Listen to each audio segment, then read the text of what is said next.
Imaginez que vous vouliez vous souvenir de quelque chose qui va vachement améliorer votre vie, mais vous vous souvenez pas de cette chose, et en plus, vous vous souvenez même pas que il faudrait s'en souvenir pour améliorer votre vie. Vous savez qu'à un moment, vous avez eu cette idée qui va vachement améliorer votre vie, mais vous n'avez pas oublié l'idée.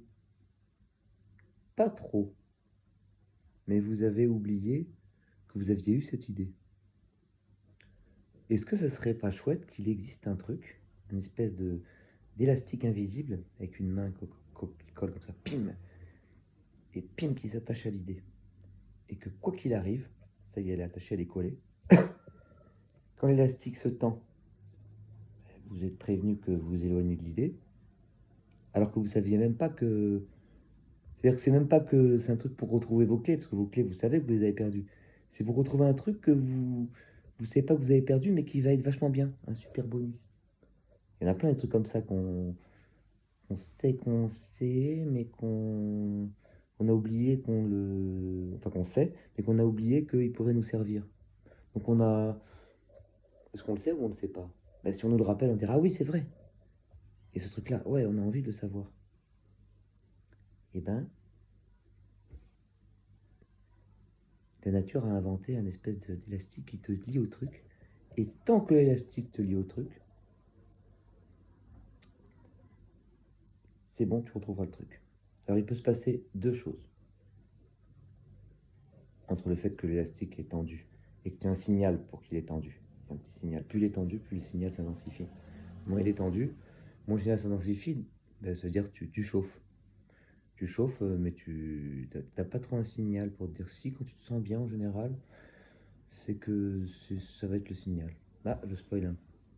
Alors parfois, ça peut casser. Quand l'élastique casse, c'est pas grave. Ça veut dire que en général, bah, de toute façon, le truc, on ne le retrouvera pas. Donc on passe à autre chose. Ou alors parfois, ce qui peut se passer, c'est que le truc sert plus à rien. On a trouvé autre chose. Bah, dans ce cas-là, l'angoisse s'en va directement. Ah, je viens de spoiler. Cet élastique, c'est l'angoisse. Enfin, pas l'élastique. L'élastique, c'est le mécanisme de l'angoisse. L'angoisse, bah, c'est quand le truc est très tendu. Quand le truc est très tendu, vous êtes angoissé. Quand le truc est un peu tendu, vous êtes un peu moins angoissé. Donc, tant que vous avez l'angoisse, soyez rassurés. C'est l'assurance que vous ne perdez pas votre truc. Donc, il y a deux façons de ne plus avoir l'angoisse. Celle en ayant trouvé le truc, et celle en n'ayant pas trouvé le truc. Alors, on pourrait avoir l'angoisse totale parce qu'on n'a jamais trouvé le truc, ça c'est sûr. Mais aussi, on peut ne pas trouver le truc et ne plus avoir l'angoisse, c'est-à-dire que le truc, soit l'élastique casse, enfin il est solide. Il est solide. S'il casse, c'est que bon, bah, vous avez accepté vous-même de ne pas trouver le truc. Et vous passez à autre chose, changez de vie, voilà. Une vie autrement. Parfois mieux, hein. En tout cas, le truc n'est plus d'actualité. Et puis si vous le retrouvez, bah, oui, c'est bien de le savoir, mais c'est pas un truc vital pour vous enlever l'angoisse. Alors est-ce que c'est le truc vital pour vous enlever l'angoisse? Est-ce que c'est l'angoisse qui est primitive et le truc pour l'enlever? Ou est-ce que c'est l'angoisse qui est là pour. On ne sait pas, c'est le fait la poule. Mais à mon avis, c'est plutôt l'angoisse qui est là pour solutionner, parce que le mal est toujours là pour solutionner, sinon à quoi il servirait? Ah, moi je suis utilitariste, hein. Je pense que la nature est optimisatrice, et que si l'évolution nous a pas mis par exemple euh, une des grosses oreilles qui servent à rien, et qui balancent et qui nous empêchent de faire quoi que ce soit, eh ben, c'est pas pour rien, c'est parce que ceux qui avaient commencé à avoir des trucs, et ben, ils sont morts parce que ça les empêchait. Bon, c'est un très mauvais exemple. En plus, peut-être que ça vous aurait pu les aider à faire d'autres trucs, à porter des machins, tout ça. Mais bon, l'évolution a fait que dans d'autres situations, peut-être qu'on aurait des grosses oreilles, blablabla. Donc c'est un peu du hasard. Mais en tout cas, quand un truc qui a l'air désagréable et si persistant est là, et puis vous savez, quand on est angoissé, on n'est peut-être pas très à même de se défendre. Donc si vraiment ça avait servi à rien, l'évolution se serait fait un plaisir, si tant est qu'elle puisse avoir du plaisir, de se débarrasser de ce truc-là. Donc deux solutions. Soit, puisque l'évolution n'aurait pas toléré un truc qui est une faiblesse et qui ne sert à rien, soit ça sert à quelque chose, soit c'est le dommage collatéral d'une grande force, d'une grande résistance, qui fait que les forts qui résistent particulièrement en contrebalance, ils ont de l'angoisse. C'est un dommage collatéral, donc ils sont pas faciles à éliminer, mais ils ont l'angoisse. Non, c'est pas assez optimal, vous voyez. Je pense que l'angoisse, c'est vraiment quelque chose que j'ai trouvé. Alors, j'ai testé. C'est marrant, j'ai une petite anxiété qui commence. J'ai oublié de dire un truc. Enfin, l'anxiété, c'est parce que j'ai remarqué que quand l'anxiété, c'est pas si grave. Souvent, c'est que c'est du moment pour rien. Là, je me dis que j'aurais peut-être pas dû faire un truc aussi long. Ah ouais, ça va mieux, c'est peut-être ça.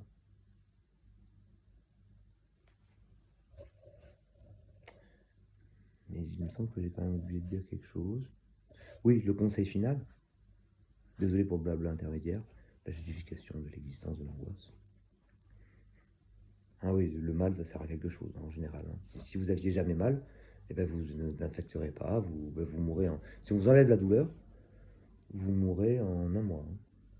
À part si vous êtes très attentif, vous connaissez très bien la médecine, mais ça c'est parce que d'autres ont eu la douleur avant. Donc, mais s'il n'y a pas la douleur, donc le mal, ça arrive quelque chose, c'est une information. En général, quand je me sens bien, ça veut dire que c'est sur la bonne direction. Quand je me sens pas bien, c'est l'idée qu'il faut changer quelque chose.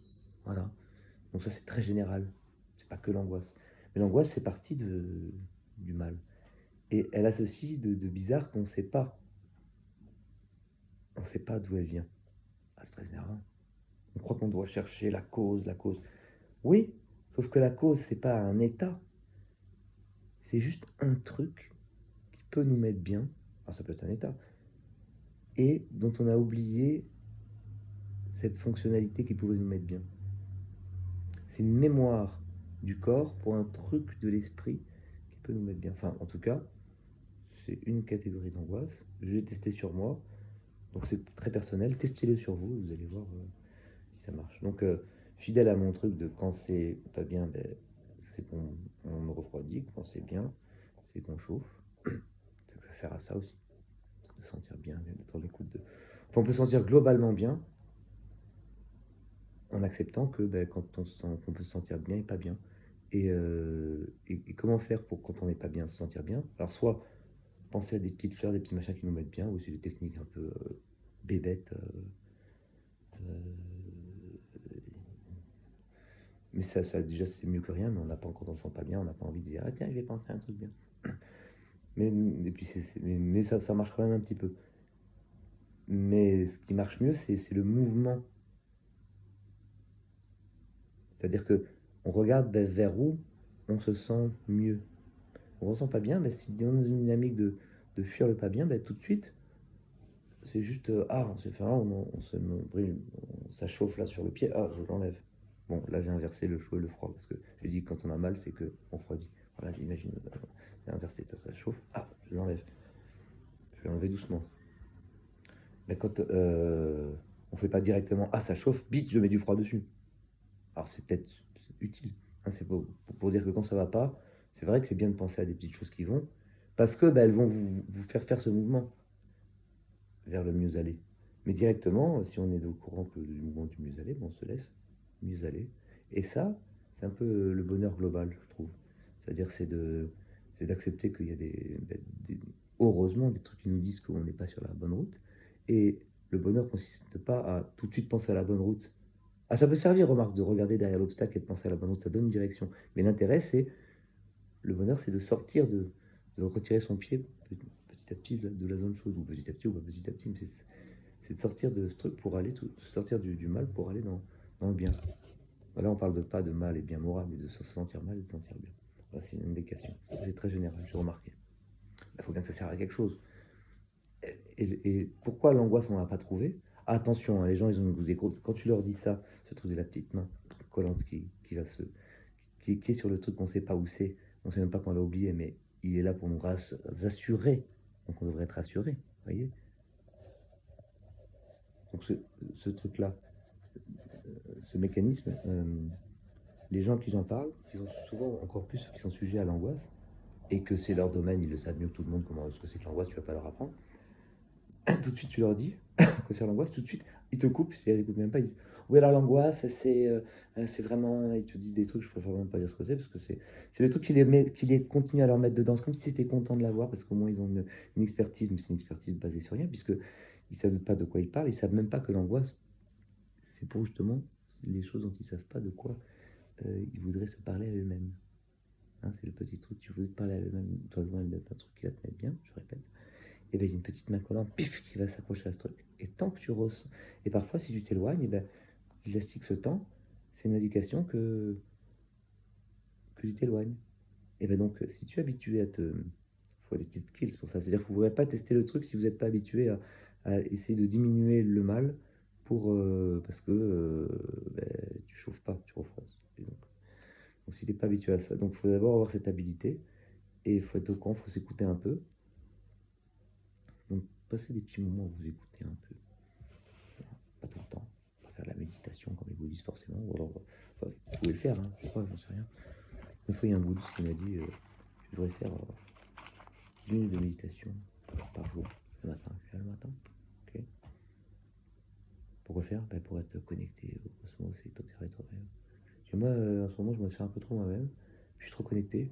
Donc ce que je fais c'est que tout le matin, à 8h du soir, je fais 10 minutes de non-méditation pour me déconnecter un peu. Pour un peu, histoire de sortir un peu. Ah ben lui, il a rien sorti. Vous pouvez prêter oreille à la retentissante répartie bouddhiste de son silence. J'aurais bien aimé l'allumer en même temps.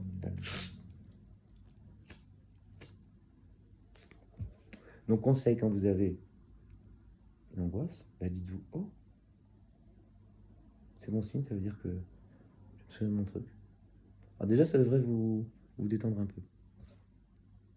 Après, bon, peut-être que si vous avez juste cette détente, bon, en général, ça marche. Parce que si vous avez juste cette détente et qu'il ne se passe rien, ben, ça va se retendre un peu, forcément. Ben, c'est pas grave, détendez-vous, tant que c'est là, tant qu'il y a l'angoisse. Alors si vraiment vous continuez, ça commence à augmenter, c'est-à-dire que vous êtes en train de faire un truc bizarre qui vous éloigne du truc.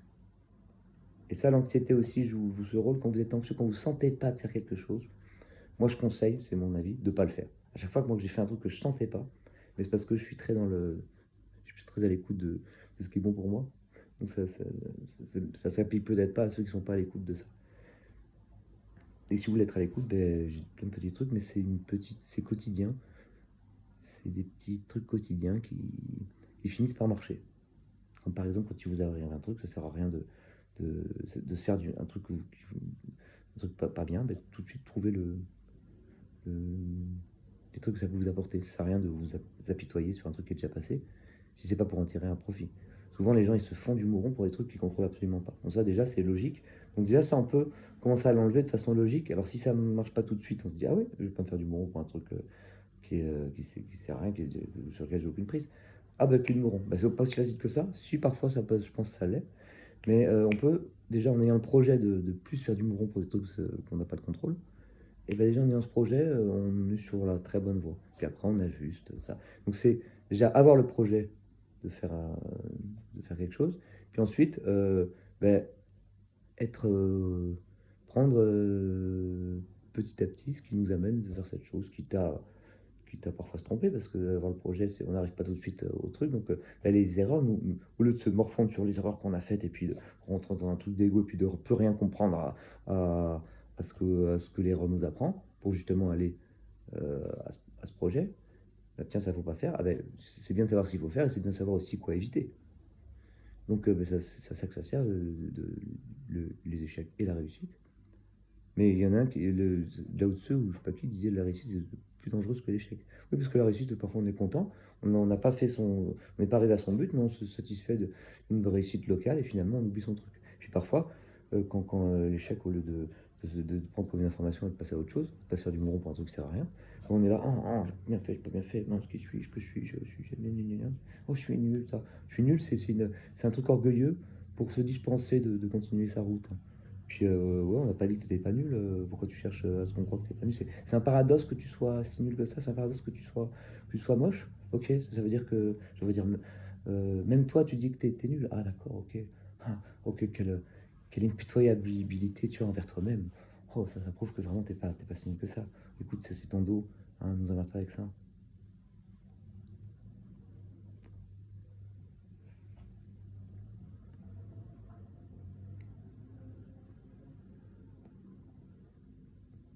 Donc l'échec, c'est une information que le truc que tu t'es dit, oui, c'est important de se dire la chose, d'avoir le projet. Dis ça, le projet du truc, c'est quasiment réglé en fait. Quand tu es dans un mécanisme et tu ne le comprends pas, ok. Mais une fois que tu as compris quelque chose, c'est pas la fin, mais tu as déjà un but. Ah, par exemple, arrêter de me faire du mouron pour des trucs sur lesquels je n'ai pas de prise. Bon, bah, c'est pas tout de le dire. Si tu arrives en le dire. Parfois, un déclic suffit, hein. Mais quand le déclic suffit pas, ben, tu as le projet d'arrêter de faire du mouron quand ça sert à rien. Et ben déjà, ben, tu vas y arriver sûrement. Mais c'est pas tout de suite. Donc tu vas parfois te tromper. Et donc, au lieu de te dire, oh mince, je me suis trompé, oh, un coup de couteau, je suis nul, vous savez, je suis nul, là, je me suis trompé. Oh mince, là, je vais pas le dire parce que je suis vraiment trop nul. Oh mince, qu'est-ce que ça, j'avais cru, ils avaient vu que j'avais réussi la dernière fois. Ah, en plus, j'ai fait le malin. Ben, fais pas le malin, tu réussis, c'est une bonne information que tu es sur ta bonne route.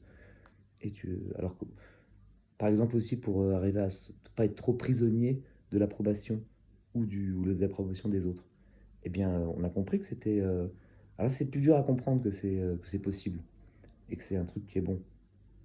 Alors, peut-être pas non plus à outrance, mais une fois que tu as accepté de, d'avoir le projet de te libérer de ça, bah déjà, tu vas être aux aguets de quand tu l'as fait, quand tu l'as pas fait. Alors, encore une fois, il ne faut pas s'en vouloir quand on a été trop sensible à l'opinion d'autrui et que ça nous a changé notre truc. Il faut juste se dire, ah tiens, un peu rire de nous-mêmes. Tiens, on est une nouvelle personne à chaque fois en riant de nous-mêmes, le nous-mêmes d'avant. On n'est pas obligé d'être la continuation de celui qui a merdé. Moi, j'aime bien parfois essayer de m'entraîner à quand j'ai vraiment été complètement ridicule. Juste après, au lieu que les gens s'attendent à ce que je me sente dans mes petits souliers, que je bégaye, et juste après, bah, faire comme si ça avait de réalité. Quand même, tu vois. C'est un peu dur. Et par exemple, on peut s'entraîner, faire des petits entraînements à s'en foutre de l'opinion des autres. Euh, voilà, dès que ça arrive, tiens, on fait exprès, même de faire dire un truc un peu nul. Bon, c'est pas de tout repos l'entraînement, hein. On peut aussi s'entraîner donc à, à voir que quand on se fait du mouron pour une mauvaise situation, enfin, pardon, une situation que ça sert à rien de se faire du mouron, ben, on le note, puis petit à petit, ben, on n'a plus cette habitude. Mais encore faut-il avoir le projet. Et quand on a un projet, donc échec ne doit pas nous faire mal, mais par contre le mal doit être utilisé aussi comme l'échec pour se redresser. Se sentir bien. La réussite ne doit pas forcément nous faire sentir bien, mais par contre se sentir bien est une preuve qu'on est sur le bon truc, qu'on va réussir peut-être. On s'approche de notre but, des buts qu'on s'est choisis, consciemment ou non.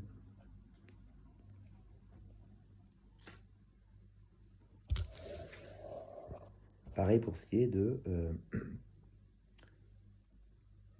quand quelque chose arrive, on peut rien changer.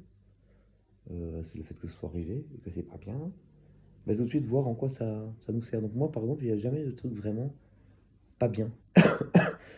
Au départ, je m'étais amusé à me dire, tiens, si je pense que tout arrive pour une bonne raison, eh ben, j'ai qu'à gagner ce truc-là. Même si c'est faux. Alors déjà, tout arrive pour au moins une bonne raison. Il y a toujours une bonne raison qu'on peut trouver dans tout. De là à penser que c'est un dessin intelligent, indépendant de toi ou qui te guide vers la bonne raison, là, ça devient un peu magique. Mais entre ces deux choses, il y a, entre ces deux extrêmes, il y a une attitude. Ben, c'est de toujours optimiser, dès qu'il t'arrive un truc, penser à ce que ça peut t'apporter. Alors au départ, quand je m'étais dit, tiens, je vais me forcer à croire que tout arrive pour une bonne raison, mais un peu quand même, comme s'il y avait un dessin qui m'avait guidé vers ça, mais pas trop, mais penser à ça, je me suis dit parce que, ben, je vous dis, maintenant j'ai un peu l'impression que c'est comme ça, vraiment. Et c'est normal parce qu'en fait, les choses s'équilibrent, ta façon de faire s'engendre répond avec la vie, ça rentre en résonance, il y a une phase d'équilibre, et ce qui fait que, enfin d'équilibre même, sauf que c'est assez dynamique comme truc, mais c'est un équilibre dynamique en fait, où finalement tu fais marcher le truc. Alors, par tâtonnement, au départ, par exemple, je me suis dit, ah bah, c'est quoi la bonne raison tout de suite? Ah ben, puisque j'ai raté deux examens, ben, je vais aller jouer le 2 au quintet. Non, faut pas forcer. La bonne raison, t'inquiète, elle vient. Et ben, petit à petit, en s'entraînant à voir ce que ça peut t'apporter, par exemple, là, j'ai le bras, j'ai une grosse déchirure au bras, ça peut. Je vais sûrement avoir une opération. Et ben que ça peut importer, ben déjà je m'entraîne du bras gauche.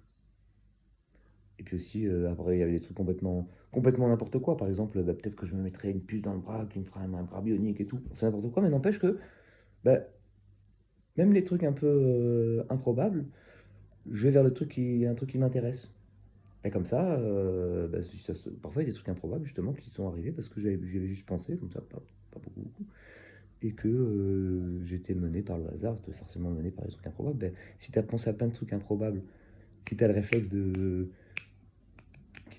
continuer de le réaliser dans un sens qui t'arrange, ben, tu vas en trouver. Et ça, c'est parce que tu auras pensé, tu auras une dynamique générale de penser à ce qui t'arrange au lieu de te morfondre sur des trucs qui servent à rien. Voilà. Donc revenons-en à l'angoisse. Comment faire? C'est bien beau de dire qu'on a le truc, tu chauffes, tu refroidis. Euh, et ben quand tu refroidis, c'est-à-dire quand tu te sens un peu mieux, ce truc de chaud refroidi, c'est pas très bien parce que refroidi, on a l'impression qu'on se sent moins bien. Bon. Quand l'élastique se détend, ben déjà t'es un peu moins tendu. Souvent déjà, quand je dis ça et que les gens sont angoissés, ils pensent à ça déjà, s'ils admettent que c'est vrai, s'ils pensent qu'ils ont un petit truc que ça c'est peut-être vrai, ben ils sont détendus parce qu'ils sentent que c'est un vrai truc. Ben déjà ils sont un peu rassurés. Donc, donc déjà, parce que pourquoi? Parce qu'ils se rapprochent du truc en étant rassurés. Puisque cette information, non, plutôt cette information, il est importante. Tu peux te rapprocher de plein de trucs. Ça va faire un glow-up à l'humanité quand ils vont s'en rendre compte. Donc gardons-le d'abord pour nous un petit peu, expérimentons-le. Mais pourquoi un premier test, c'est que on se sent bien quand on entend ce truc-là. C'est parce que ce truc-là, si on y croit, ou si même peut-être on se dit, oh, ça peut-être ça va nous amener à ça. Et inconsciemment, on sait peut-être que ça marche comme ça, l'angoisse. Et ben donc, on est un peu plus proche des trucs qui nous angoissent. Pardon, on est un peu plus proche des trucs que l'angoisse, des trucs bien pour nous, qu'on a oublié où ils étaient. On est un peu plus proche de les trouver on est carrément au courant du mécanisme. Donc, puisqu'on est proche, on doit sentir normalement un abattement de l'angoisse. On est plus proche, donc l'élastique est moins grand. Donc, normalement, si vous vous sentez si vous êtes honnête, c'est que vous n'avez pas votre truc sur l'angoisse et vous n'avez pas de toute façon vous n'écoutez pas, c'est ce que je dis, si vous êtes malhonnête et enfin, si vous êtes dans votre machin, dans votre certitude et puis que je sais qu'augmenter votre angoisse, mais au moins vous pouvez dire que vous êtes angoissé, que vous comprenez ce que ça se passe, ok, si vous voulez. Oui, c'est comme, imagine, je suis dans un endroit où il n'y a que des gens qui parlent arabe, tout le temps, tout le temps, tout le temps. C'est pas parce qu'il y a que des gens qui parlent arabe tout le temps que je parle arabe. D'accord? Par contre, quelqu'un qui a lu juste un tout petit peu de trucs, comment ça marche, ah bah lui va parler mieux que moi. Voilà. Et quelqu'un qui a inventé une langue, donc là c'est moi qui ai inventé la langue du décryptage de l'angoisse par exemple. C'est juste pour faire genre j'ai un ego comme vous pour vous rassurer. Gênant. Je vais faire comme si j'en ai rien à foutre, tac. C'est encore plus gênant pour. Passons à autre chose. Donc que faire? Eh ben rien. Vous laissez confiance à la vie. Mais quand vous verrez que ça tend, oh, vous vous direz attends, ça tend pour une bonne raison, donc ça vous donnera une indication. Oh, assez vite, dès que ça se détendra, sans avoir forcément trouvé le truc.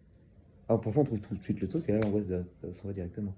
Mais déjà, laissez faire. Et puis ça continue à tendre, c'est qu'il y a un truc que ça veut dire que vous pouvez vous en rendre compte. C'est qu'il y a un truc là maintenant, c'est pas rien. Donc là, vous arrêtez tout de suite le truc et vous regardez ce qui vous fait le détendre. Voilà. Puis ça vous donnera après une méta-indication sur tiens, ça m'a fait me détendre. Donc vous réfléchissez, vous faites autre chose. Faites de psychanalyse. Non, mais ça, ils savent pas, les psychanalystes. S'ils savaient ça, ça donnerait une pertinence à leur truc. Alors que là, leur truc, ils sont très mauvais. Hein.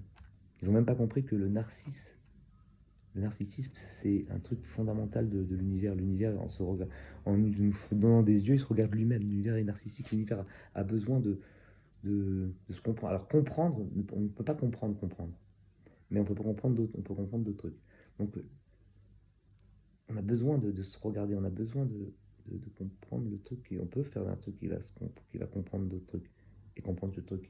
Bon, donc l'univers, en fait, par un système de mordage de queue, le truc, un paradoxe un peu liens qui met le paradoxe du menteur et la preuve ontologique, et la façon dont ce truc se mêle, fractalement parlant, ça c'est l'ingrédient qui va faire le truc marcher. Eh bien, ça va faire des réalités. Comme ça, j'ai fait exprès de bégayer bizarre pour vous dire que c'est flou et que c'est un autre truc, que c'est encore plus au stade de l'expérimentation. Oui, parce que ça, c'est un peu de l'expérimentation, j'aurais dû le dire dès le début. Donc, testez-le et dites-moi. Donc, juste, que faire? Donc, ça fait 5 fois que je le dis. Eh bien, rien. Juste observer quand vous vous sentez bien. Et rassurez-vous, tant que vous avez l'angoisse, vous retrouverez le truc. Donc faites confiance à la vie, elle va vous l'amener. Puis si jamais vous vous éloignez, ben, l'élastique vous rapprochera. Donc peut-être vous n'allez jamais le toucher, mais vous n'allez jamais être trop angoissé, parce que l'élastique va vous dire, vous donner les moyens de le détendre. Et parfois, pourquoi on continue à s'angoisser? Parce qu'on ne sait pas pourquoi. On est là, là, là. Alors si on sait, non pas vers quoi c'est attaché, mais que c'est attaché à un truc, ben déjà, on sait que c'est un ami et ça va mieux.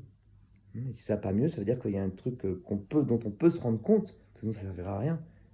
Bon, c'est grosso modo que je dis ça, parce qu'après il y a des trucs, il y a des mots qui sont pathologiques, c'est-à-dire qui servent à rien, parce que voilà. Donc là alors là pour ce qui est phobie, quand l'angoisse est vraiment trop généralisée, là évidemment peut-être c'est bien de savoir ça, ce que je dis, si tant est que ce soit vrai.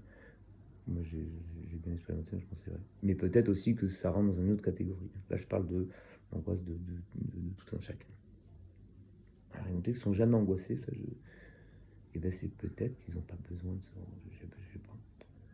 C'est un sujet de réflexion. Donc, ben, laissez faire. Laissez faire la vie. Vous inquiétez pas, elle est suffisamment riche pour que si vous êtes un peu à l'écoute ben, de vous-même, oui, ah, ben, c'est narcissique. Non. Non, ça permet aussi de ne pas faire chier les autres. Hmm.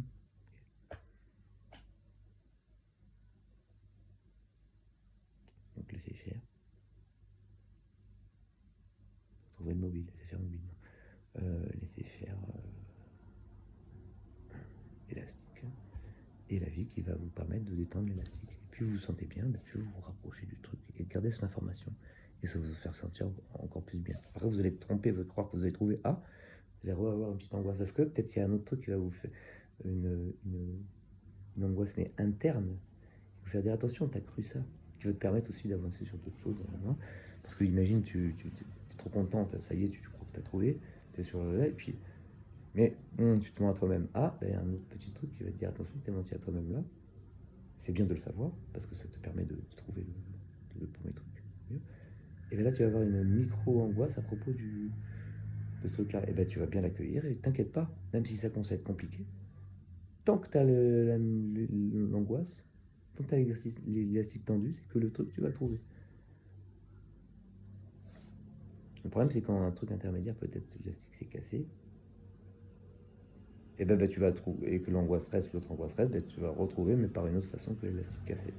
Donc là, ça veut dire que tu as oublié, que tu t'es dit ça, que tu t'es rapproché, bon, là, dans l'exemple, je dis, bon, c'est ça, pourquoi j'ai fait blablabla, parce que je pourrais le développer bien, mais ça, c'est une sorte de brouillon. Ah, 28, c'est dommage. Je vais attendre 29.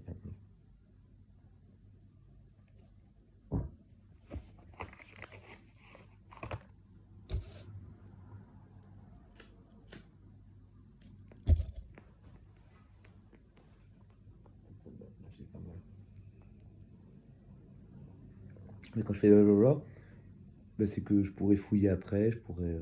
Ça, ce que je vais faire, par exemple, je pourrais très bien faire une petite œuvre écrite. Là, donc, je déroulerai, machin, truc écrit vers de gna gna. Puis les gna gna gna, mon bégaiement m'informe sur l'importance peut-être du truc. Le fait que si je parle comme ça veut dire que c'est flou, il faudra que je précise. Donc ça ne voudra pas dire que c'est court, mais que ça mérite d'être précisé. Attention, dans 4 secondes, c'est la fin de cette vidéo, donc laissez-vous.